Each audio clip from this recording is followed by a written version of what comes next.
Setiap pagi, sinar matahari masih menyentuh bangku di baris kedua dekat jendela itu, tapi tak pernah lagi menyentuh pemiliknya. Meja itu kini hanya menyisakan nama Dina yang tergores rapi di bawah permukaannya. Goresan yang dibuatnya sendiri setahun lalu saat pertama kali masuk sekolah ini. 3 bulan lalu, tubuh Dina ditemukan tergantung di kamar mandi sekolah. Tangan kurusnya masih memegang erat buku harian yang halamannya penuh dengan air mata dan ancaman dari teman-temannya. Halaman terakhir hanya berisi satu kalimat, "Aku lelah, sekarang biarkan mereka yang lelah."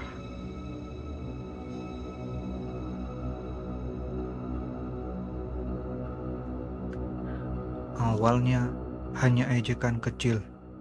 "Dasar ikan asin," teriak Riko.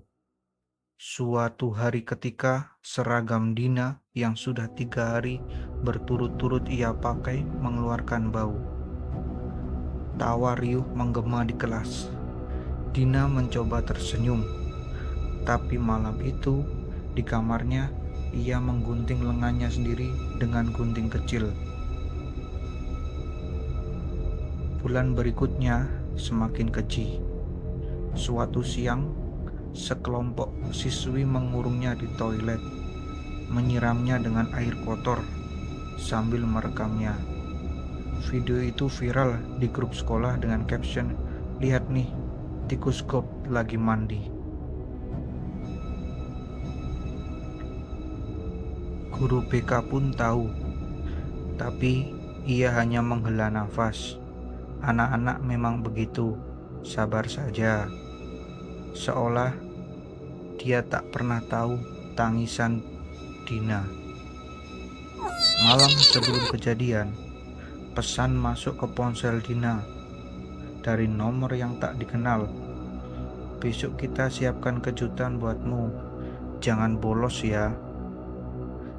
Keesokan harinya, Dina datang lebih awal.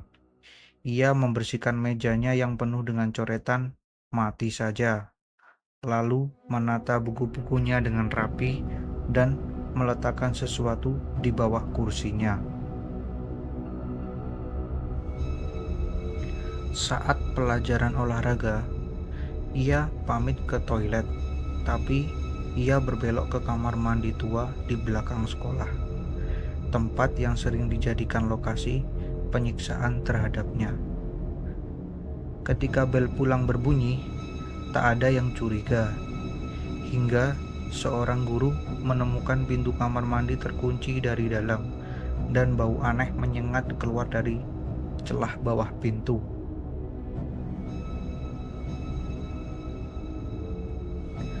Mayat Dina tergantung dengan posisi aneh. Kepalanya miring ke kanan, seolah sedang menatap siapapun yang membuka pintu, yang membuat semua orang merinding. Senyum di wajahnya adalah senyum yang paling damai yang pernah mereka lihat. Sekolah berusaha menutupi, tapi keesokan harinya, Riko, pemimpin geng bully, menemukan kursinya penuh dengan coretan darah berbentuk ikan, sama seperti ejekannya kepada Dina.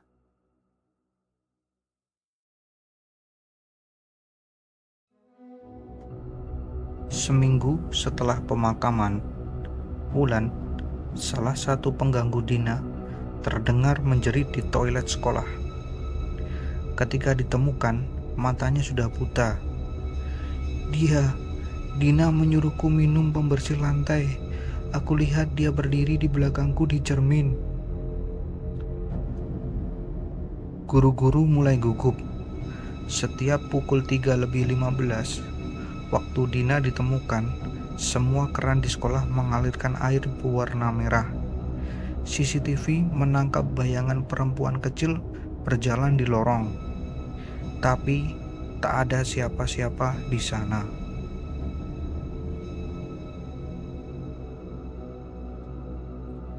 Riko mulai bermimpi buruk. Setiap malam, ia melihat Dina berdiri di ujung tempat tidurnya, mengulurkan tali ke arahnya sambil berkata, "Ayo, giliranmu." 2 minggu kemudian, tubuh Riko ditemukan di gudang sekolah, persis seperti Dina.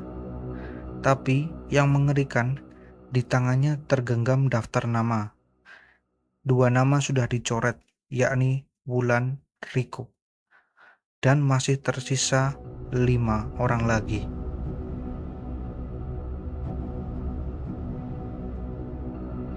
Sekolah panik, tapi kepala sekolah bersikeras. Ini hanya kecelakaan. Sementara itu, di kelas 12, bangku Dina mulai mengeluarkan bau anyir.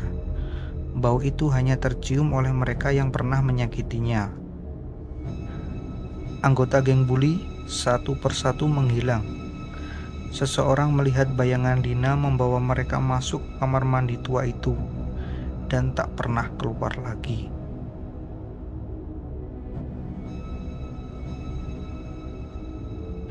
Guru BK yang dulu mengabaikan Dina kini sering terdengar berteriak di ruangannya, "Aku minta maaf, tolong hentikan ini." Tapi tak ada siapa-siapa di sana. Suatu malam, penjaga sekolah melihat cahaya di kelas 12. Ketika diperiksa, semua kursi tertata rapi, kecuali satu. Bangku Dina terlihat baru saja diduduki, permukaannya basah, seperti ada yang menangis di sana. Kini, sekolah itu berdiri kosong, tapi warga sekitar bersumpah sering melihat sosok perempuan kecil di jendela kelas lantai 2. Kadang-kadang ia melambai, seolah mengajak seseorang untuk masuk. 5 nama tersisa di daftar Riko. Satu persatu mengalami nasib buruk. Yang terakhir, kepala sekolah. Ia ditemukan tewas di ruangannya dengan ekspresi ketakutan yang membeku. Di mejanya ada catatan, "Kau biarkan mereka membunuhku. Sekarang aku membunuh mereka. Adil bukan?"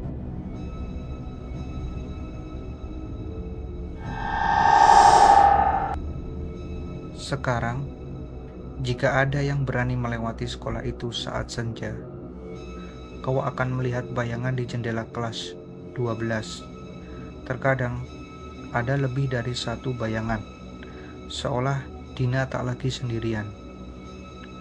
Dan jika kau mendengar suara tangisan dari kamar mandi tua di belakang, larilah.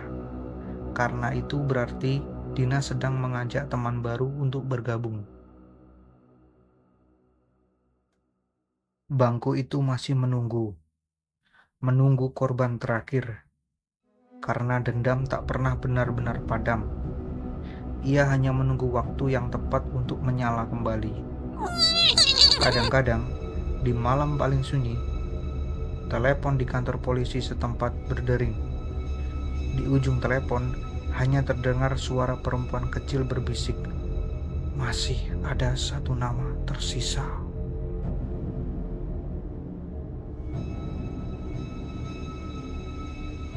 Siapa nama yang tersisa itu? Tak ada yang tahu, karena Dina sudah mati. Tapi kemarahannya itu masih sangat-sangat hidup. Dan bangku kosong itu tak akan pernah benar-benar kosong lagi.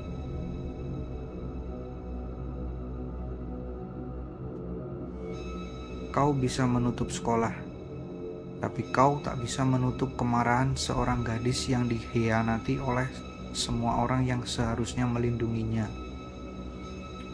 Jadi, jika kau mendengar suara langkah di lorong kosong atau bisikan namamu di tengah malam, jangan berpaling, karena mungkin itu undangan terakhirmu untuk duduk di bangku kosong itu selamanya.